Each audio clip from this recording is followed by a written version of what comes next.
Mateus capítulo de número 18, a partir do verso 1. Naquela hora, os discípulos se aproximaram de Jesus e perguntaram: quem é o maior no reino dos céus?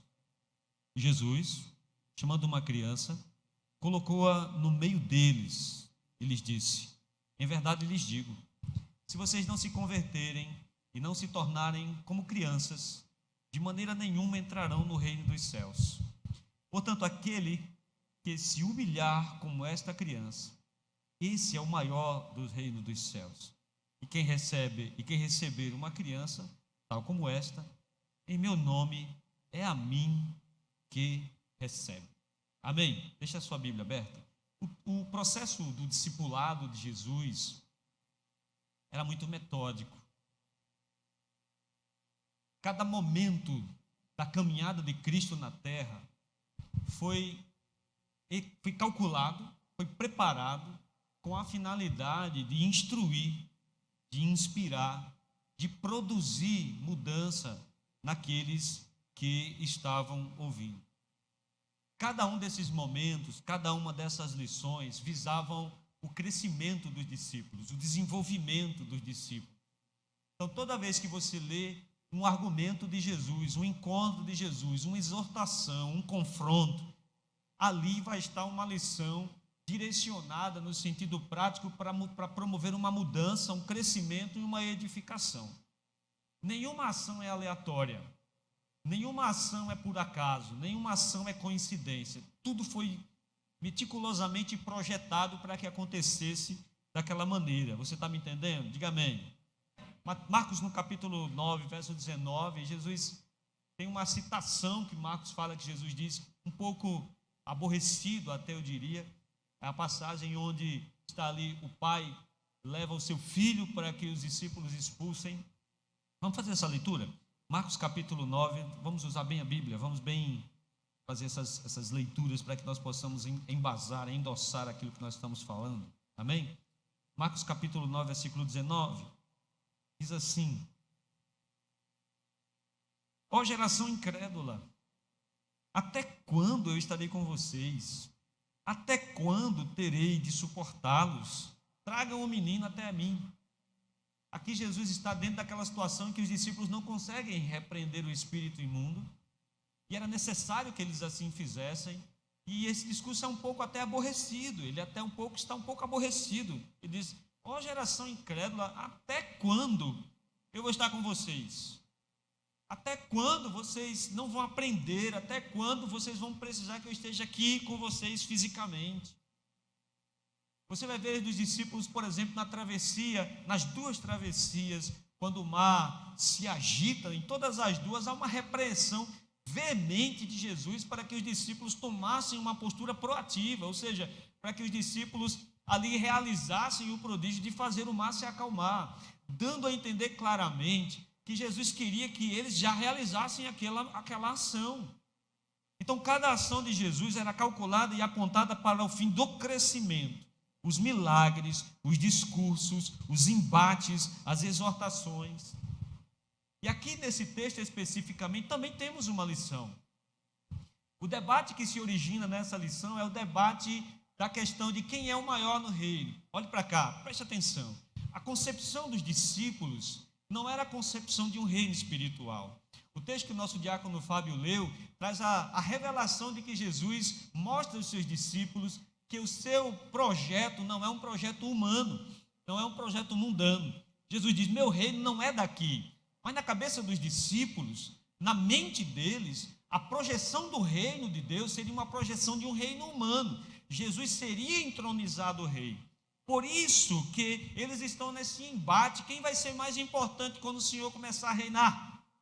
Quem é que vai ser mais importante? Pedro, João? Quem é que vai sentar à direita? E a mãe dos irmãos chega e diz assim: deixa meus filhos sentarem ao teu lado quando vier o teu reino, um à direita, outro à esquerda. O embate dos discípulos aqui era um embate no sentido de posicionamento institucional. Nós queremos ser mais importantes. Quem é que vai ser mais importante? Os que o Senhor chamou primeiro? Os que o Senhor chamou depois? Quem vai ter a supremacia acima dos outros discípulos? Aí Jesus vendo esse embate de vaidades, essa fogueira de vaidades, ele chamou a criança.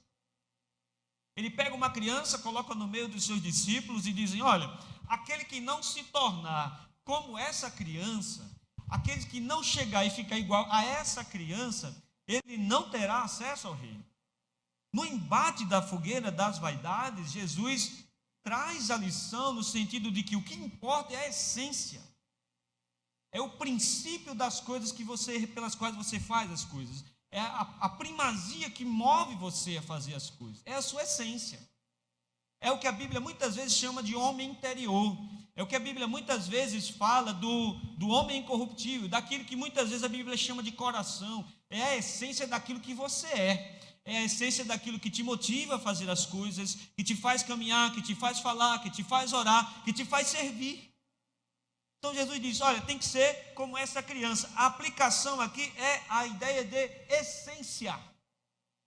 A essência infantil, a essência sem malícia, a essência sem egoísmo, a essência sem uma busca de vaidade, de supremacia, de superar o outro, a essência de apenas estar e servir, a essência da primazia da fé, a gema pura da fé. Você me entende? Diga amém. Aquela primeira essência, aquele primeiro encontro de fé, por exemplo, que muitos de nós têm no momento da conversão, que muitos de nós têm num encontro particular com Deus. Muitos crescem na igreja, são crianças dentro da igreja, e crescem e têm esse encontro particular, onde o coração queima, ferve, onde Deus se revela. É essa essência que Jesus, ao chamar a criança, mostra que deve ser desprovida de vaidades, que deve ser desprovido de malícia, que deve ser desprovido de cobiça, de egoísmo, ou qualquer senso de supremacia para dominar outras pessoas. É a essência da fé, é a fé pura, é a fé genuína. Jesus tem que ser assim. Quando Nicodemos chega para falar com Jesus em João, no capítulo 3, Nicodemos chega com essa essência escondida, e Jesus repreende ele. Jesus diz: olha, é necessário nascer de novo. Jesus está falando de essência, da genuidade da fé, daquela fé pura, sem mistura, sem malícia, sem contexto, que muitos perderam no caminho. Muitos perderam essa essência no caminho. Muitos perderam a essência nessa caminhada. Porque o exemplo da criança, olhe para cá, porque a sociologia explica, por exemplo, que quando nós nascemos, quando nós estamos ainda no primeiro contato do nosso grupo familiar, o primeiro contato do nosso grupo, o primeiro contato de um grupo social, é a nossa família. É ali que nós temos o primeiro contato com outras pessoas. Olhe para cá, ali você ainda é desprovido de malícia. No primeiro contato com a mãe, no primeiro contato com o pai, no primeiro contato com os irmãos, esse grupo social, você não precisa inventar um personagem. Nesse grupo social você não precisa inventar nada para ser aceito. Você é aceito com seus defeitos. Você é aceito da maneira que você é. Por isso que nos sentimos muito à vontade quando estamos em família. Porque nós não precisamos ter medo no que nós vamos falar, nós falamos tudo. Por isso que nós não temos medo de acessar os cômodos da nossa casa, porque a casa é nossa. Então nós não precisamos de nenhuma ferramenta de proteção na família. Mas aí nós vamos chegar ao segundo grupo social, que é o grupo dos amigos. Nesse segundo grupo social, para você fazer parte dele, você começa a abrir mão de alguns conceitos que você tem. Você começa a perceber que para ser aceito em determinado lugar, você tem que se comportar de uma maneira diferente. Para ser aceito pelos seus amigos, você tem que fazer certas coisas que você não gostaria, que vão contra a sua natureza. Você tem que esconder certos pensamentos, e aí você começa a obter a malícia para poder sobreviver. Eu brinco que é a malícia da rua. Você começa a desenvolver essa malícia, então você já não fala o que você pensa, você fala o que os outros querem ouvir para que você seja aceito. Você começa a ter um comportamento no qual as pessoas dizem: nossa, fulano é legal, Beltrano é um cara legal, porque você começa a se encaixar dentro do padrão que as pessoas definem como sendo um padrão correto. Esse processo ele só vai piorando com o passar do tempo, Porque nós encontramos nessa ferramenta uma maneira da gente sobreviver e fazer com que as coisas deem certo. Então, por exemplo, quando nós vamos para o emprego, nós começamos a desenvolver esse personagem. Nós começamos a desenvolver essas características nas quais eu vou me dar bem no emprego. Eu vou me dar bem no namoro. Minhas irmãs, meus irmãos, principalmente minhas irmãs, nunca acredite nesse homem que você está namorando 100%, porque namoro é corte. Ele está mostrando aquilo que você quer que você veja. Posso ouvir um amém? O homem vai dizer que é preguiçoso namorando? O homem vai dizer que é ciumento namorando? O homem vai dizer que é possessivo namorando? Ele é a melhor flor do mundo. Porque é uma corte. E a corte, o homem mostra para a mulher aquilo que ela quer ver. Eu sou um bom dono de casa. Você é ciumento? Eu, ciúme? Longe de mim, pai. Longe de mim. Você estava fazendo o que? Eu estava orando. Eu oro 4 vezes por dia. Arabaxúria.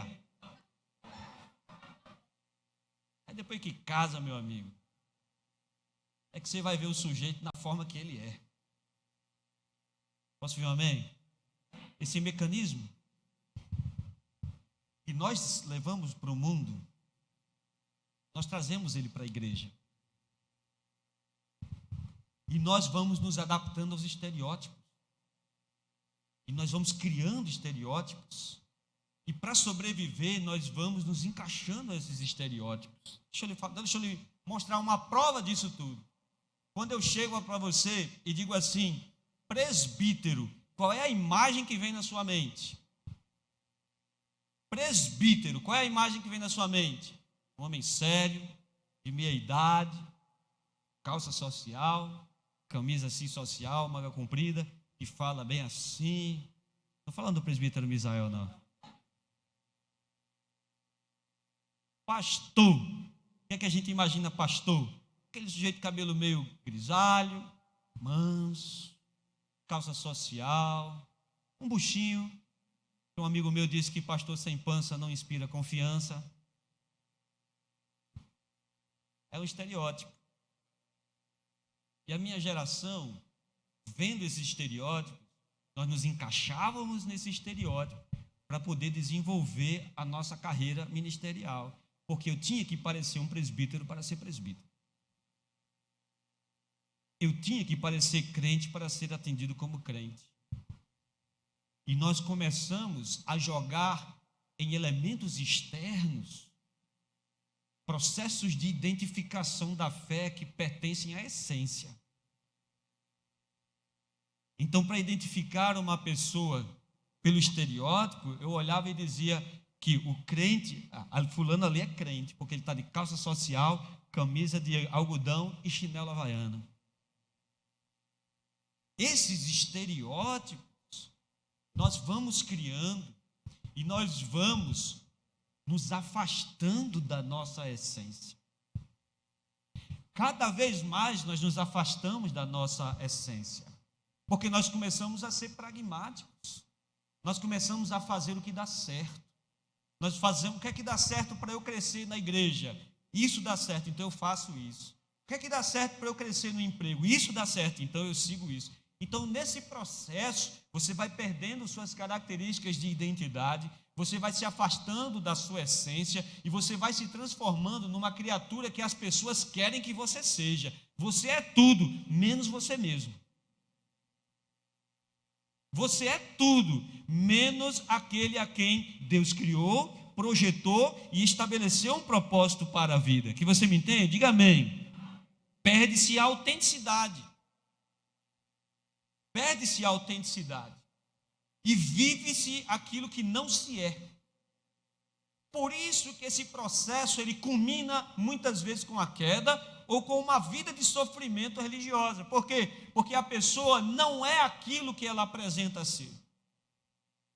E para se manter dessa forma, ela faz um esforço muito grande para que as pessoas continuem vendo aquilo que ela não é. E para você mostrar aquilo que você não é, você faz muita força, você se esforça muito.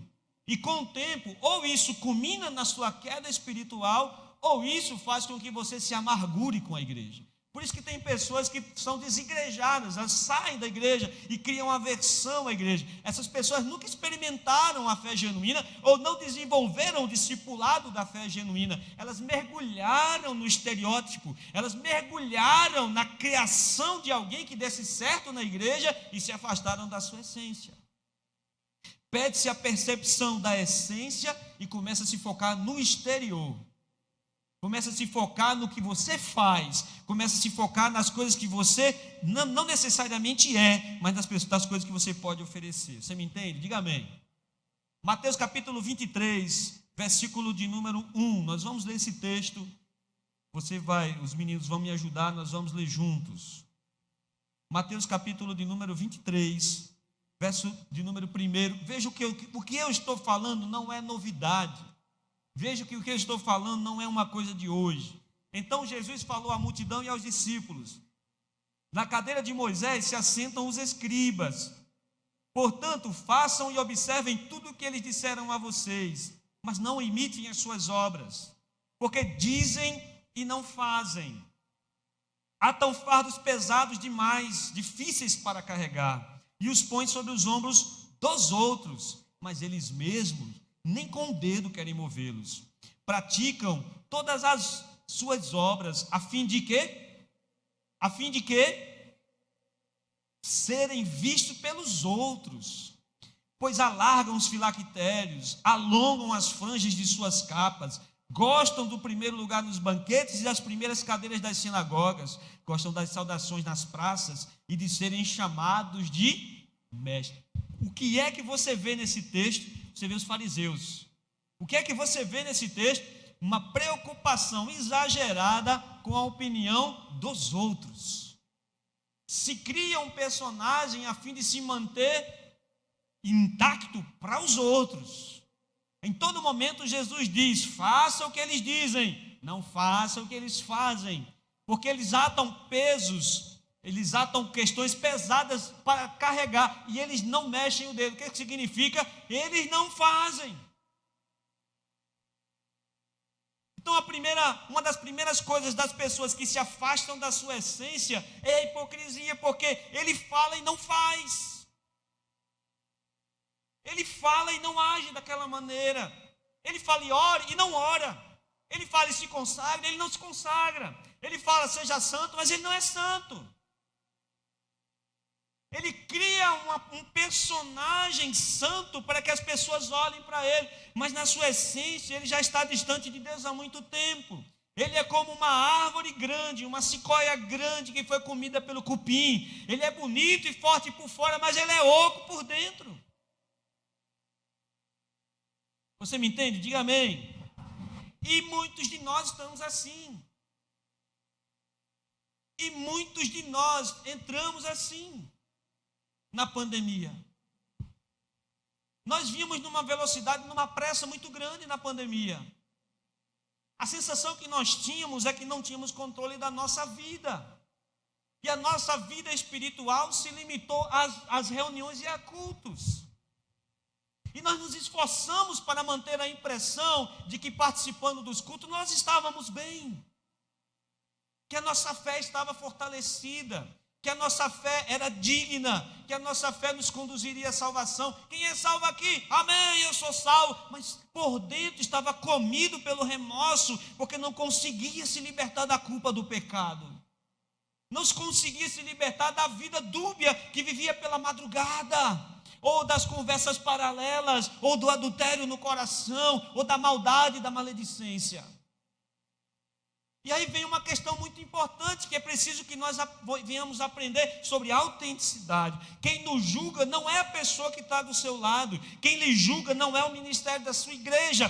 Quem te julga vê a sua alma desnuda da forma que ela está.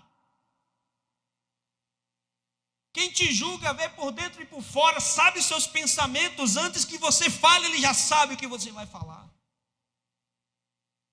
Por isso que não adianta esse caminho, por isso que não adianta essa caminhada de se manter impoluto à vista das outras pessoas, mas estar comido e corroído por dentro, mantendo tendo a imagem de um personagem religioso, mas na verdade o coração já se distanciou de Deus, porque suas ações mostram isso.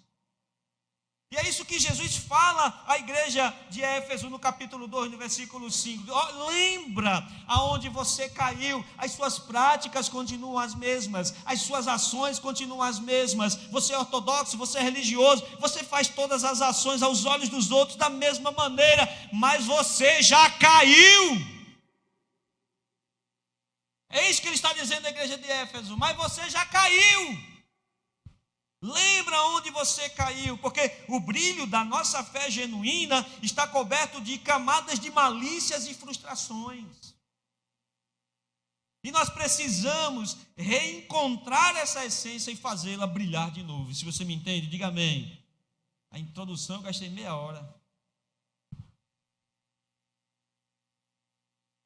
E aqui eu trouxe alguns passos para compartilhar com você para essa primeira lição que eu quero compartilhar com você. Seja autêntico, seja sincero, seja genuíno.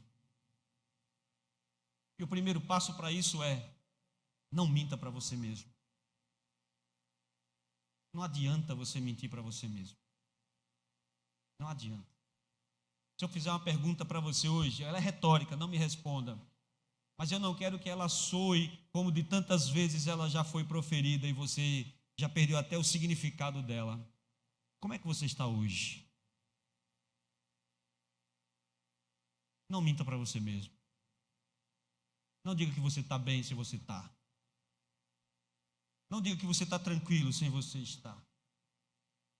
O cansaço da vida é o resultado do esforço de fingir.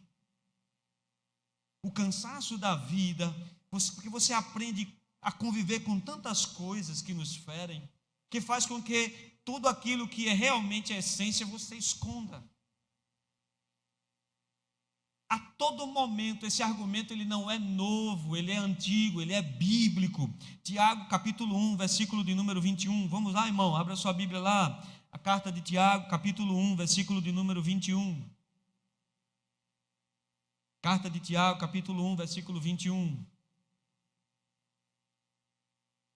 Está esperando a ajuda dos meus irmãos lá em cima. Os irmãos não querem me ajudar hoje. Portanto, deixando toda a impureza, verso 21 e verso 22. Portanto, deixando toda a impureza e acúmulo de maldade, acolham com mansidão a palavra implantada em vocês, qual é poderosa para salvá-los. Versículo 22. Sejam praticantes da palavra e não somente ouvintes, enganando a vós mesmos. Volte para o versículo de número 21. Deixando toda a impureza, acúmulo de maldade. Veja bem o que Tiago está dizendo. Tiago está dizendo para nós deixarmos as ferramentas que nós usávamos, as ferramentas que faziam com que as pessoas nos achassem legais. O cristão é, antes de tudo, um elemento, um ser que cresce conforme caminha sobre a terra. Isso é maturidade. Então você não pode ser o que as pessoas querem que você seja. Você tem que ser o que Deus projetou você para ser. Os seus posicionamentos, a sua forma, você tem que entender que o esforço para apresentar às pessoas uma coisa que você não é, esse esforço faz fazer com que você canse a cada dia e não consiga sobreviver até o fim da sua caminhada. E se você chegar naquele dia, talvez, se você chegar dessa maneira, talvez você escute o mestre dizendo: apartai-vos de mim, porque eu não vos conheço. Porque esse texto, Jesus diz, as pessoas dizem a Jesus: mestre, nós estivemos com o Senhor, nós participamos da ceia do Senhor, nós expulsamos demônios em teu nome. Ele diz: apartai-vos de mim, eu não conheço vocês, porque vocês praticam a iniquidade. É preciso fazer um caminho de volta à essência e ser aquilo que Deus quer que você seja. E você sabe o que Deus quer que você seja. E no fundo do coração você sabe o propósito de Deus para a sua existência. E no fundo você sabe o que Deus projetou você para ser. Mas você não faz com medo das coisas que podem acontecer. Essa forma de viver, repito, deixa resíduos na alma. Quando você vai para Mateus capítulo 11, versículo 28, Jesus diz: vinde a mim, todos os que são cansados e sobrecarregados, que eu vos aliviarei. Se você olha para o texto traz duas palavras distintas: cansados e sobrecarregados. No sentido original, a palavra original, cansado e sobrecarregado, tem conotações diferentes.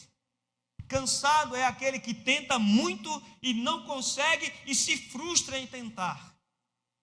A palavra no sentido grego de cansados que Jesus cita é isso, ou seja, pessoas que tentam com sua própria força ser alguma coisa e não são.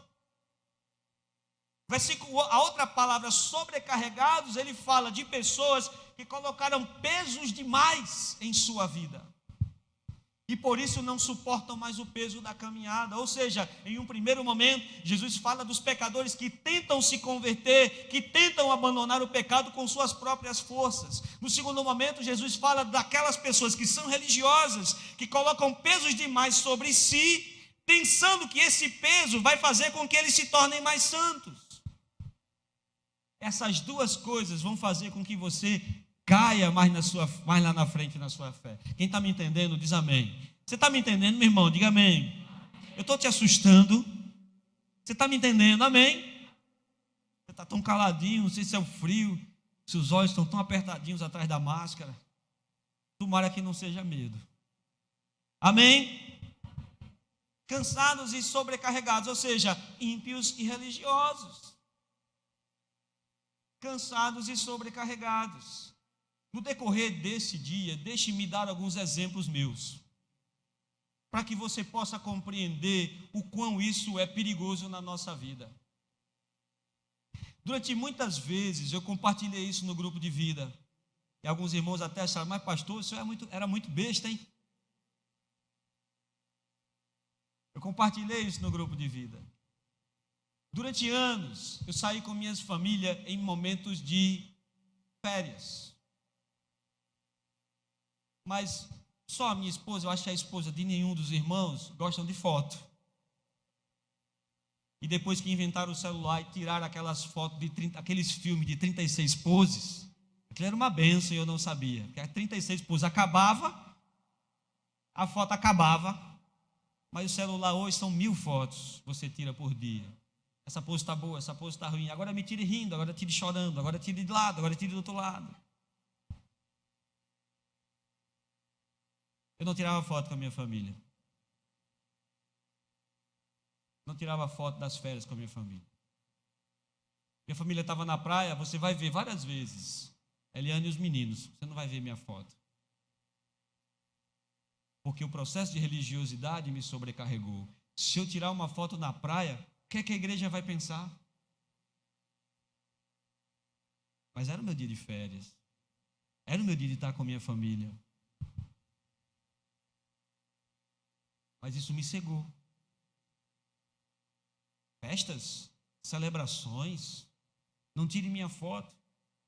Eu vou aparecer rindo, brincando, pastor rindo, pastor brincando. E esse estereótipo estava na minha cabeça, talvez esteja na sua também. Isso maltrata o ser humano a um ponto e que muitas vezes ele pensa: será que vale a pena isso tudo? Será que vale a pena abrir mão de muita coisa?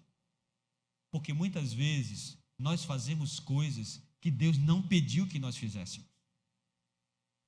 Porque em algumas vezes nós colocamos um peso e quando chegar lá naquele último dia, Deus vai dizer assim: você não precisava carregar esse peso. Você não precisava agir dessa maneira. Muitas vezes chegava para minha esposa e eu dizia a ela: ria menos. Brinque menos. Porque esposa de pastor não pode brincar. Porque esposa de pastor não pode rir. Estou expondo aqui as entranhas de um sofrimento que nós tínhamos pela mente fechada, que muitos anos bitolou o meu pensamento. E sobrecarreguei-me de ações religiosas, achando que essas ações me tornariam mais santo, me tornariam melhor, me tornariam mais apto para ser quem eu sou, quando o que Deus estava mais preocupado era com a minha vocação e a minha essência. Quando o que Deus mais está preocupado são as horas que você passa de oração, é a misericórdia que você exerce com as outras pessoas, é cheio de Deus nas roupas e no paletó, mas tem uma língua terrivelmente envenenada. Tem um vocabulário crentez habilidoso, tem um vocabulário crentez ponto na língua, mas é uma máquina de matar irmãos, com o que fala, com as insinuações que diz, com a maneira que age. Compartilhei um texto essa semana em alguns grupos de WhatsApp da igreja com os irmãos. As coisas que Deus abomina, dentre elas uma ele odeia, é aquela que semeia contenda. E muitas vezes eu via pessoas vestidas, travestidas de religiosidade, mas com uma metralhadora giratória entre os dentes. Quem me entende diz amém. As verdades que Deus tem colocado no seu coração, a essência daquilo que você é, a forma que Deus criou você da forma que é, incomoda, porque a verdade incomoda. Deus criou e Deus nos projetou dentro do que nós somos, da forma que nós somos, da maneira que nós somos, para que através da nossa essência nós venhamos captar outras pessoas ao Evangelho de Cristo e discipular essas pessoas. Por isso que quando eu me afasto dessa essência para adotar uma conduta religiosa, uma conduta longe da minha essência, eu deixo de cumprir a vocação que Deus me chamou. E Ele mostra que nós estamos errados, e Ele mostra o caminho que nós estamos errando através dos desconfortos da vida. Ei, olhe para cá, Deus nos apresenta desconfortos. Quando você está diante de uma situação que Deus quer que você faça e você não faz, você sente um desconforto. Você olha e diz, eu deveria agir dessa maneira, sim ou não? Eu deveria fazer isso, sim ou não? Existem desconfortos que você já acolheu para você. Existem coisas que Deus utiliza esse desconforto para corrigir uma conduta, para corrigir um comportamento, mas você já adotou para você, você já se acostumou com isso, você já transformou isso em algo seu. Por exemplo, muitos de nós têm seus próprios erros. Quais são os seus erros? Quais são os seus pecados ocultos? Quais são suas ações que a gente não vê? O que se passa no seu pensamento, as coisas que você faz, a malícia que você tem, as coisas que você age, são coisas que você precisa reconhecer que tem e corrija-os. Corrija-os.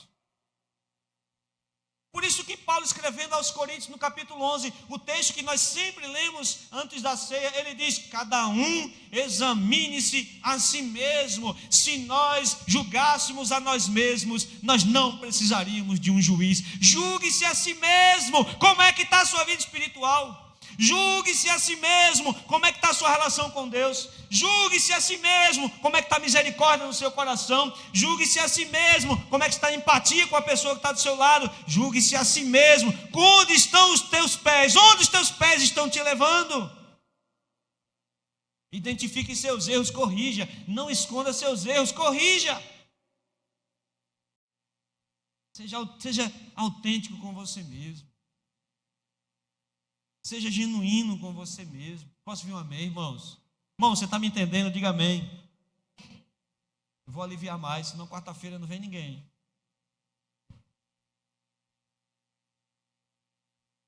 Não fuja dos seus medos. Enfrente-os. O medo causa desconforto. Posso ouvir um amém? O medo causa desconforto. O medo de ser rejeitado. O medo de mudar. O medo de adotar uma postura na qual você seja reconhecido pelo jeito que você é. Não tenha medo. Aliás, o medo deve ser enfrentado e não fugir. O que é que você precisa mudar? Você é um bom marido? Você é uma boa esposa? O que é que você precisa mudar? Esse ano eu preciso mudar isso. Eu tenho medo disso. Não seja inimigo do seu próprio crescimento. Sabe, irmãos, A gente escuta as pessoas, o ministro escuta muito isso. Como é que você está, meu irmão? Estou bem. Irmão, e aquela situação? Não, estou resolvendo, está uma bênção. Irmão, olhe para cá. Não minta para você mesmo. Algumas das pessoas que estão em casa me assistindo agora, não vêm para a igreja, não é porque não tem tempo, é porque não quer vir. Foi feita uma pesquisa, não me lembro qual o instituto, não vou citar o nome porque fugiu à minha mente o nome do instituto. A pesquisa fala que cerca de 25% da membresia das igrejas evangélicas não retornarão a frequentar os cultos. É muita gente. Ah, não, mas é porque isso. Não, é porque não quer mais vir. É muito mais fácil desligar a televisão e já está em casa. É muito mais fácil fazer as coisas e botar o fone e ouvir o culto. Mas isso não traz comunhão, não aquece o coração, não há ministração dos dons, não há ministração da graça. Veja, não encare aquilo que você realmente é, porque amargura e frustração sempre brotam ao lado do comodismo. A pessoa que se acomoda, ela sempre vai ser amargurada e frustrada. Deixa eu caminhar. Quem me entende, diz amém. Seja autêntico. Defina a sua identidade. Abra sua Bíblia na carta de Paulo aos Colossenses, no capítulo 3.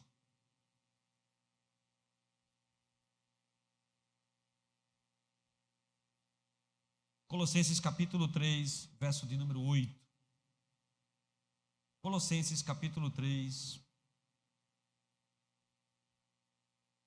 Bom, meus dedos estão... O álcool aqui está me dificultando mexer as folhas da Bíblia. Amém. Colossenses capítulo 3, verso 8. Tem que molhar a mão aqui para poder mexer as folhas, porque fica deslizando. Vamos se livrar desse álcool aí, em nome de Jesus, muito em breve, diga amém. Agora, porém, verso 8 até o verso 10. Agora, porém, abandone igualmente todas estas coisas: ira, indignação, maldade, blasfêmia, linguagem obscena no falar. Verso 9. Não mintam uns para os outros, uma vez que vocês se despiam da velha natureza com as suas práticas. Versículo de número 10. E se revistam da nova natureza, que se renova para o pleno conhecimento, segundo a imagem daquele que o criou. Paulo fala assim: quem está em Cristo, nova criatura é. Quando nós eliminamos, olhe para cá, quando nós eliminamos os excessos, Deus vai fazer a sua essência voltar a brilhar com a mesma intensidade. Você me entende? Diga amém. Ela volta a brilhar com a mesma intensidade. É o que a Bíblia chama do processo de regeneração. Deus vai regenerando. Agora, o homem tem uma ação no processo de regeneração. Não é só o Espírito que age no processo de regeneração. O homem também tem participação nesse processo. Quando ele se compromete a não ser reativo, ou seja, a não reagir ao que a vida faz, a não reagir ao que acontece da vida. Veja, não permita que as circunstâncias e as situações produzam em você a sua identidade. É você quem tem que assumir o controle da sua vida. Diga amém, irmão. É você que, através dos desconfortos que Deus coloca. O que é desconforto, irmão? É aquele sentimento ruim, quando alguma coisa tem na sua vida que você tem que deixar. É quando você faz alguma coisa que o Espírito Santo incomoda o seu coração e mostra que você se sente desconfortável com aquela situação, mas você diz assim: não, mas é isso aí, eu vou deixar passar. Não deixe passar, resolva. Se tem uma situação de um pecado embutido, que você assim, puxa, eu queria me livrar disso, olhe para cá, resolva. Se tem uma tentação, se você está sendo tentado no trabalho, se você está sendo tentado na empresa, em qualquer lugar, olhe para cá, resolva. Esses pequenos desconfortos são sinais de Deus para que você corrija situações em sua vida. Corrija. Corrija. Se tem um entrevém entre você e seu marido e sua esposa, se alguma coisa causa desconforto, olhe para cá, corrija, porque o diabo vai usar esse desconforto como um buraco na sua armadura, para tentar derrubar aquilo que é mais precioso na sua vida. Não deixe que o diabo se meta no meio dos seus assuntos. Corrija, elimine, retire. Esse processo de eliminação, como você vai eliminando essas coisas, independente do que os outros vão pensar. Se tem uma amizade que te faz mal, deixe. Se uma pessoa suga as suas forças, deixe. Se uma pessoa te bota para baixo, deixe ir. Às vezes Deus tira pessoas da nossa vida, olha para cá, e são bênçãos. E às vezes a gente se agarra com essas pessoas achando que é coisa boa. Ei, olha para cá, deixe ir, deixe ir embora. Se não é bom, deixe ir embora. Seja prático, seja pragmático. Olhe para cá, Deus fala ao seu coração, isso não é bom, deixe. Deus fala ao seu coração, está ruim, resolva. Deus fala no seu coração, você fica com medo, enfrente. Não tenha medo. É esse processo de eliminação. Olhe para cá, esse a gente vai retirando. A gente se assemelha à mulher que perdeu a dracma e entra na casa e varre para lá e varre para cá. Deus está dizendo a você hoje, é necessário fazer uma limpeza na sua vida. É necessário fazer uma limpeza para aquilo que está escondido volte a brilhar. A essência do que Deus projetou para você está aí dentro de você, esperando para brilhar de novo.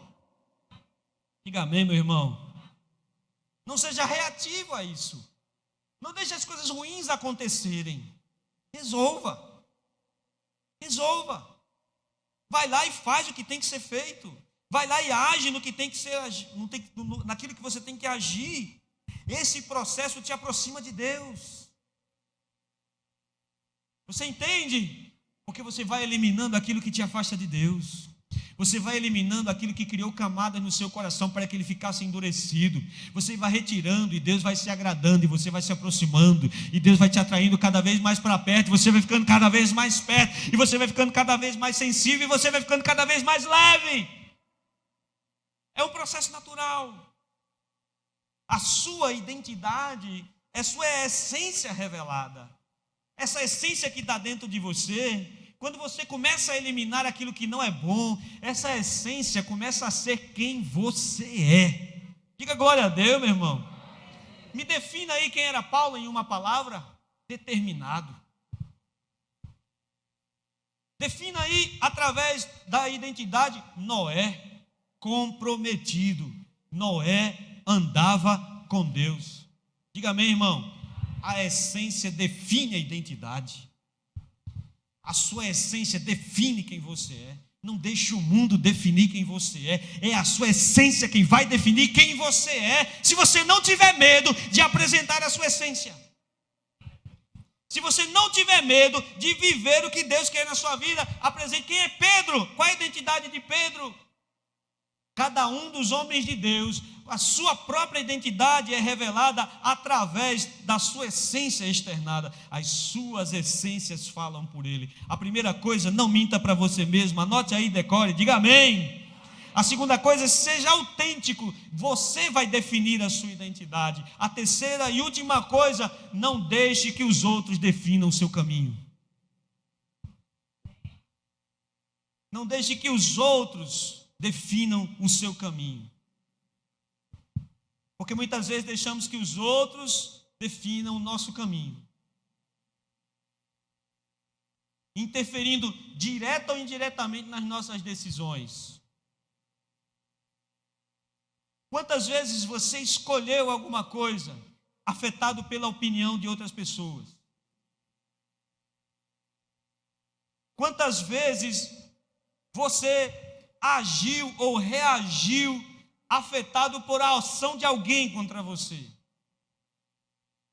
Quantas vezes você deixou de ser quem você é porque você reagiu a algo que alguém fez com você? Quantas vezes você fez algo para provar a alguém alguma coisa? Quem já fez uma dessas três coisas, levante a mão e com vergonha diga: eu. Todos nós. Todos nós. Foi uma briga para a gente botar, uma briga entre aspas, né? Quando a gente foi colocar o nome do primeiro filho, né? A minha avó dizia assim: não, esse nome aí não. Esse nome é muito feio. As pessoas definem com quem. Olha para cá. As pessoas, jovem, olha para cá. As pessoas dão pitaco com quem você vai casar. Não é assim? As pessoas dão pitaco como você vai se vestir. Sim ou não? É assim com você também? Amém, irmão? Quantas vezes você fez algo? Olha para cá, deixa eu dizer uma coisa a você. Hoje é dia de cartaz, de libertação. Diga amém. De quebrar correntes.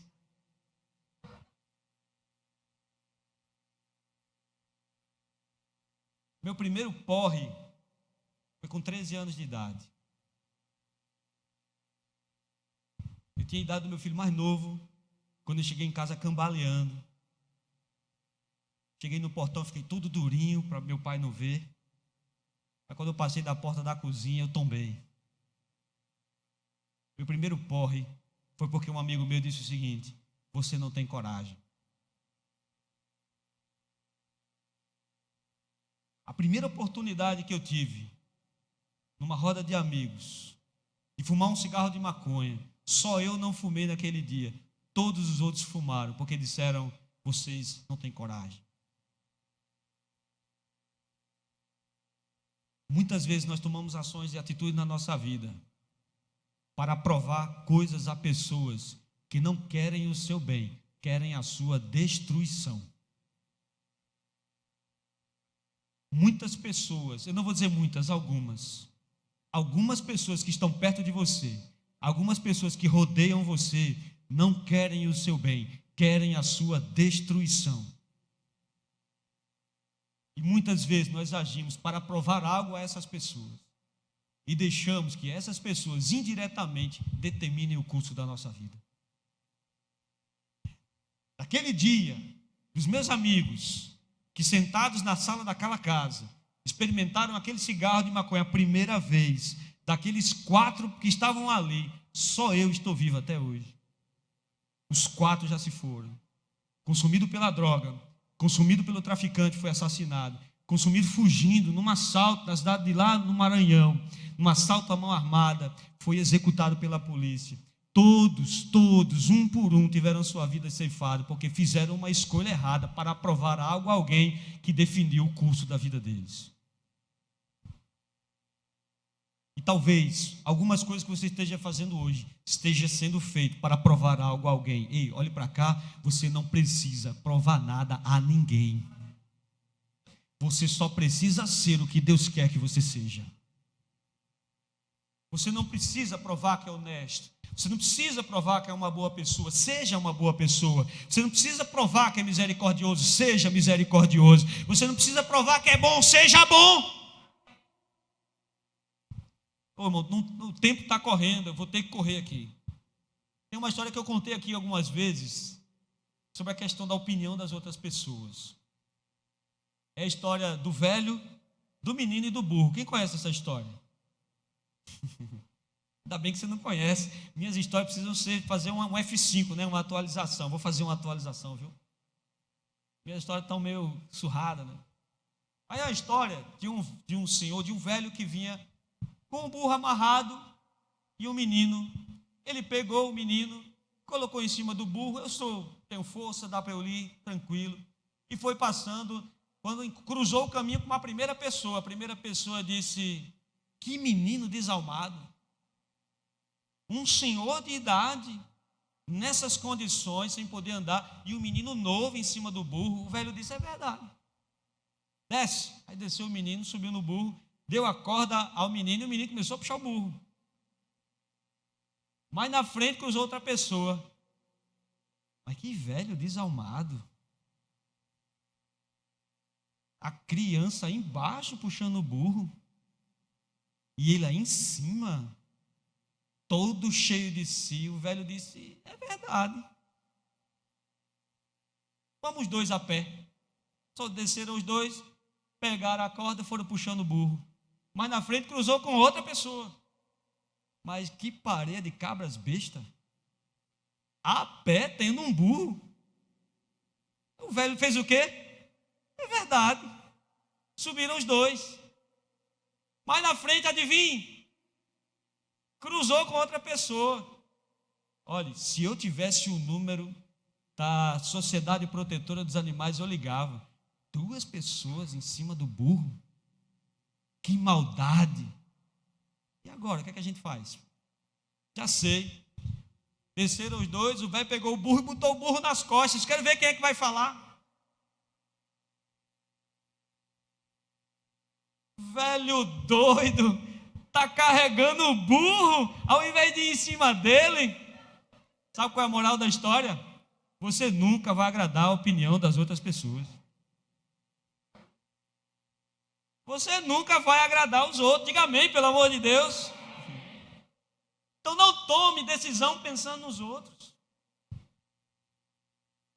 A maior parte, boa parte, eu vou tirar esse maior da minha boca, a maior parte das meninas que se prostituem em calçadões, em casas de prostituição, foram expulsas de suas casas porque os pais se preocuparam com a opinião das outras pessoas. Expulsaram, as meninas mergulharam numa vida de prostituição. Perderam o único referencial que era as suas famílias. Olhe para cá, não viva pelo conceito dos outros. Viva pelo conceito de Deus. Viva pelo que Deus determinou na sua vida. Diga amém. Toda escolha, estou caminhando para o fim. Toda escolha é embasada sobre pilares, defina os seus. O primeiro pilar nós temos que entender que é a vontade de Deus e o propósito de Deus na minha vida. Quando eu saí, olhe para cá, quando eu escolhi, quando eu decidi junto com a minha família que eu seria pastor, eu estava empregado durante 10 anos no mesmo lugar, eu tinha 2 empregos paralelos a isso, e uma pessoa chegou para mim e disse: você é louco, vai trocar o certo pelo duvidoso. Mas a minha decisão foi embasada na vontade de Deus e na convicção do propósito que Deus tinha na minha vida. Eu sabia que Deus me queria para isso. A segunda coisa, você tem que encarar as consequências dessa escolha.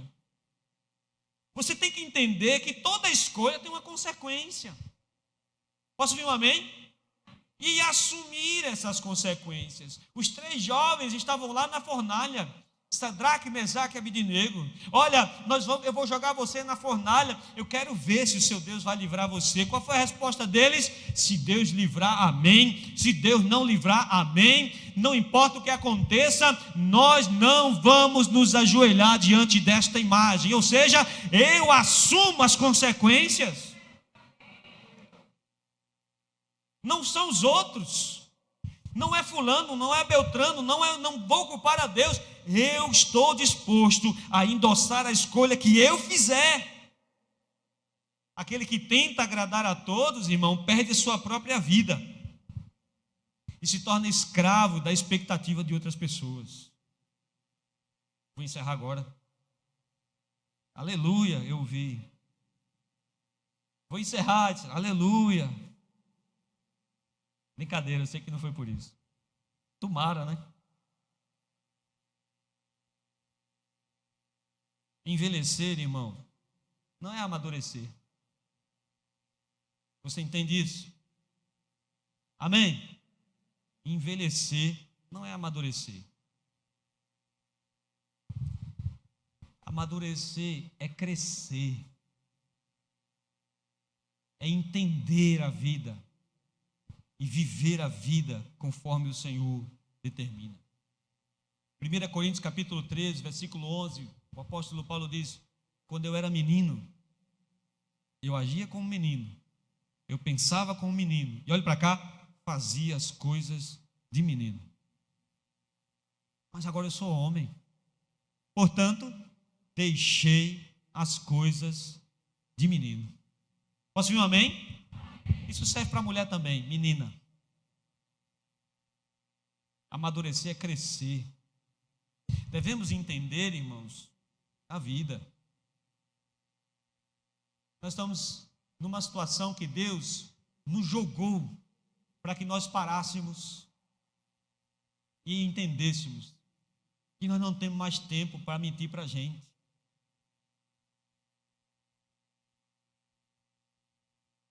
Eu tive um estalo um dia, sabe, na minha mente.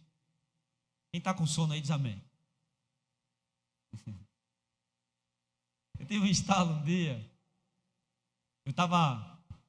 Terminei um evento aqui na igreja, rapidinho. Terminei um culto aqui na igreja, era ceia, eu acho.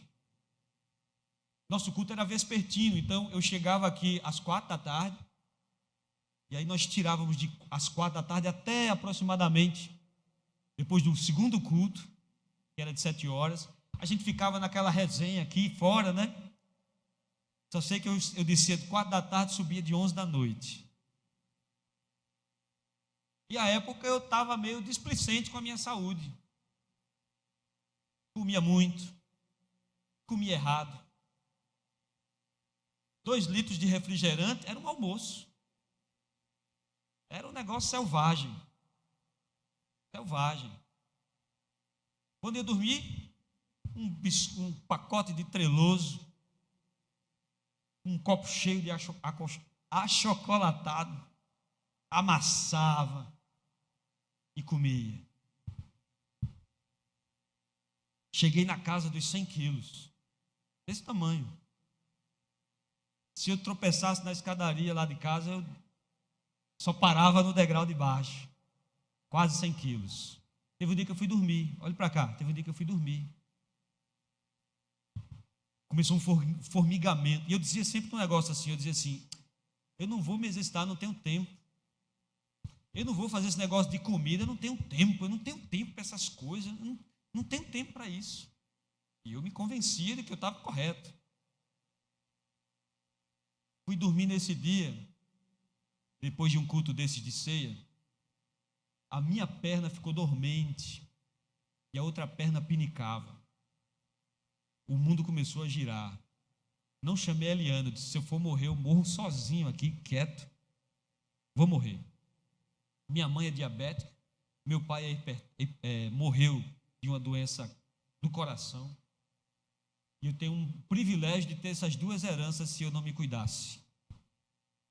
Eu sempre dizia, não tenho tempo, não tenho tempo. Quando a morte bateu na minha porta, eu comecei a ter tempo. Quando a morte bate na porta, você para tudo. Quando a morte bate na sua porta, os inimigos deixam de ser inimigos. Os valores mudam. E aquilo que você acha que é importante hoje, passa a não valer nada. O que é que você vai aprender com esse período que nós estamos passando?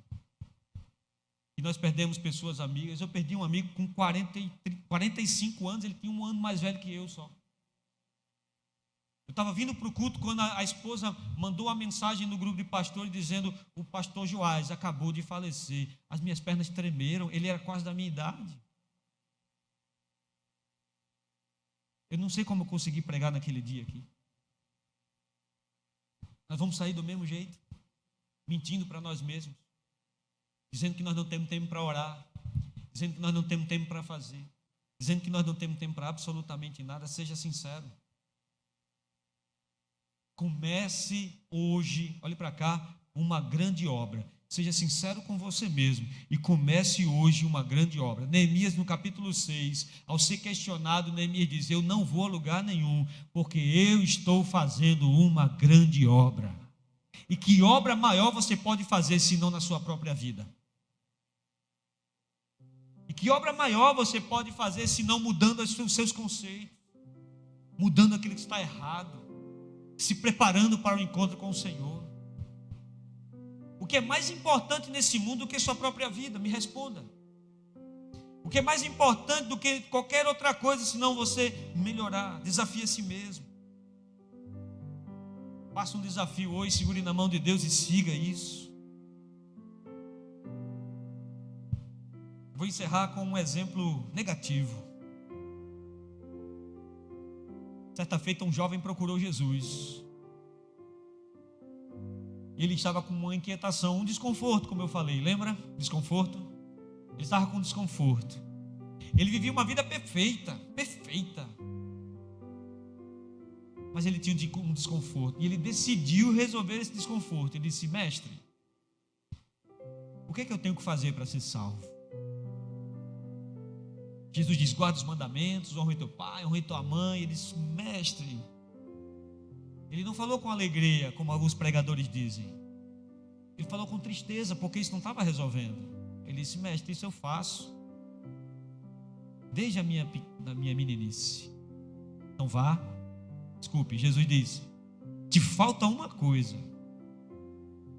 Venda tudo que tem, entregue aos pobres e siga-me. Aquele jovem fica muito triste, o texto diz. Por quê? Porque ele era muito rico. Jesus revelou a ele o motivo do desconforto. Qual era o motivo do desconforto? A avareza. Ele confiava mais no dinheiro do que em Deus. O que é que ele faz? Ele está diante de Jesus. Jesus identifica o desconforto dele, mas ele não tem força para deixar. Ele dá as costas e vai embora. Ele deu as costas para Jesus naquele dia. Eu quero fazer uma pergunta para você: o que é que você fará hoje com os desconfortos que Jesus falou ao seu coração? Vai dar as costas também e vai fingir que nada aconteceu? Vai fingir que essa palavra não é para você? Vai fingir que eu estou falando com outra pessoa e não com você? Ou vai definir hoje na sua vida diante do Senhor e dizer assim: a partir de hoje a minha vida vai mudar? Só quem vai fazer isso, fique de pé agora e nós vamos orar. Fique de pé.